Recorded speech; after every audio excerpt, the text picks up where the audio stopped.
Hey there, fellow wrestling fans. NXT Takeover Fatal 4-Way comes to us this Thursday, September 11th, live on the WWE Network.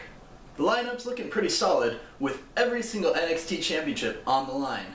We're going to start things off on this preview, though, with Mojo Rawley versus Bull Dempsey.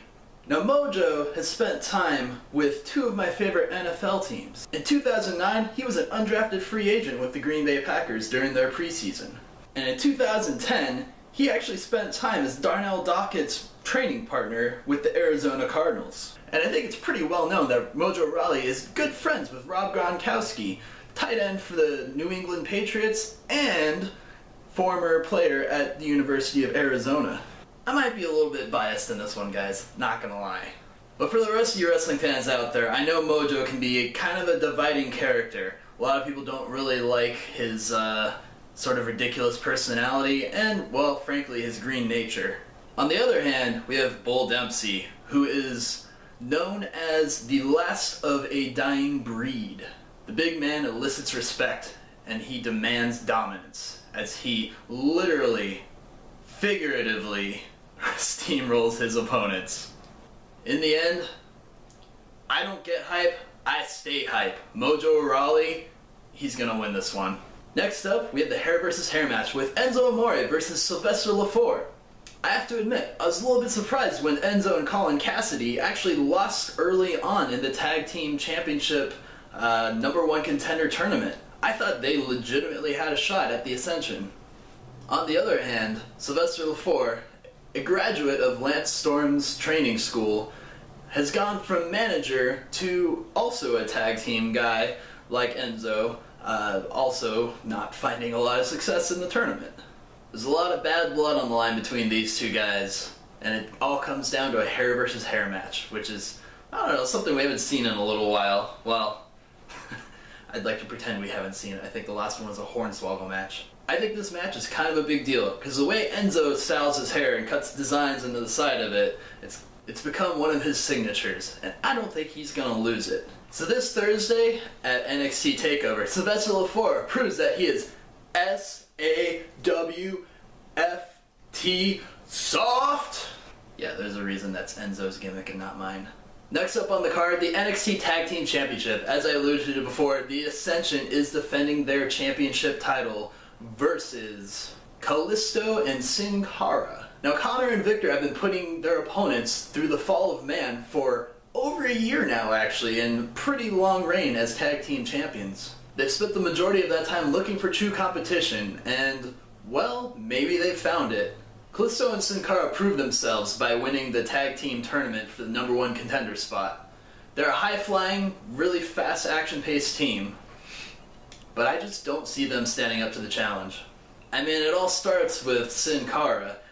He just doesn't seem like his heart is in it. Kalisto's super excited, he goes out there, he does a lucha, lucha. Sin Cara, lucha, lucha.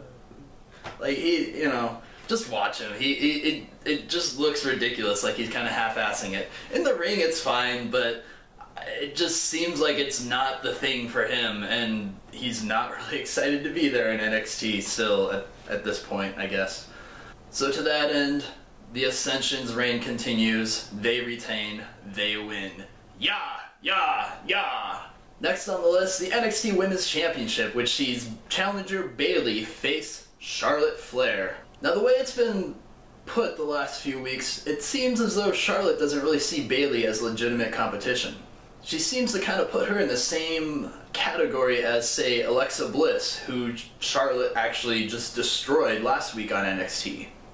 And she sees Bayley as not really much of a threat, which kind of goes along the same lines as the crowd chanting, "Bayley's gonna hug you." This Thursday, though, Bayley doesn't mean to hug anyone. I don't think she succeeds, though. Charlotte retains. Woo! Another big thing that's supposed to happen this Thursday at NXT TakeOver, Kenta is going to be introduced, from what I've heard, by Ric Flair, in fact. It'll be interesting to see how this goes down. There's a lot of potential for Kenta. We know he's certainly proved himself in Japan, but can he translate to WWE TV?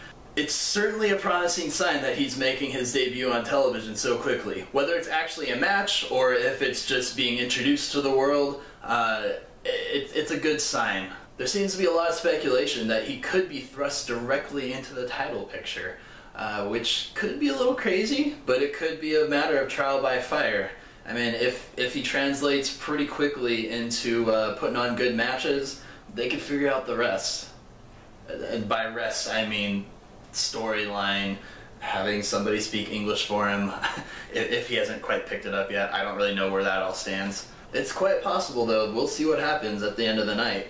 A lot could shake up with the Fatal 4-Way for the NXT Championship. Champion Adrian Neville, the man that gravity forgot. He stunned the WWE audience on Monday Night Raw by showing, probably for the first time for a lot of people, the Red Arrow, which is just an amazing move. This PWG alumnus has held the title for over 6 months now, and he's put up pretty decent reign in that amount of time. Is his time up, though? If challenger Sami Zayn has anything to say with it, also a PWG alum, by the way, among pretty much probably every independent wrestling organization around the world. Sami's been in NXT for a little bit over a year now, and he's made it a point to find success and win that championship. But in that time, he hasn't done it. We've seen him overcome the odds and put up a heck of a fight against guys the likes of Cesaro, who are quickly rising up the ranks of the WWE main roster. So is the NXT Championship next for Sami Zayn?